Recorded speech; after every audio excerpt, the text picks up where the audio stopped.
Our portion this week is Pekudei, and it is the last portion in the book of Exodus. And in it, we read about the concluding elements of the construction of the Mishkan, the portable sanctuary, how Moses takes an accounting of all the money and material that was donated for that cause. The Mishkan is then constructed, all the vestments are fashioned, and then the Mishkan is constructed, and God's presence rests upon the Mishkan. Of all the midrashim, the commentaries about this portion, I'm most fascinated this week by the idea of the detailed accounting that is listed in this portion about the amount of money collected.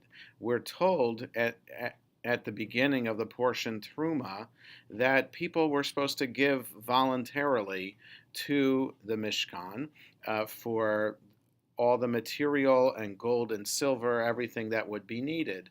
And we're also commanded at the beginning of the portion Kitisa that people had to give money, a half shekel tax that would be every year for the maintenance of the Mishkan itself. So Moses counts the money and all the material and finds that he has more than the people need. But the detailed accounting, the rabbis focus on that to highlight for us how important it is for leaders to be as honest and diligent and upright as possible.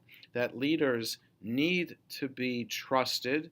Leaders, and especially religious leaders, the community needs to know that they can trust these leaders, that they represent the higher calling and the religious values for the entire community. And so the Midrash then also highlights not just about how great Moses is, but even at the time when the temple was standing, the particular family of Kohanim that were in charge of making the incense that was used in the service in the temple, that family never allowed their children or any members of their family to wear perfume, lest people in the community think that that family took from the incense to make perfume for themselves. And the tax collectors that would collect that half shekel tax every year would also wear garments while they were doing their work that did not have pockets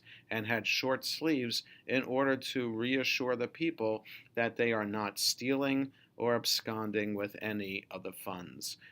So the message I take away from this is the humility and the propriety necessary in all religious leaders, and in fact all leaders across society, to ensure the trust and the sanctity of the system itself. Shabbat Shalom.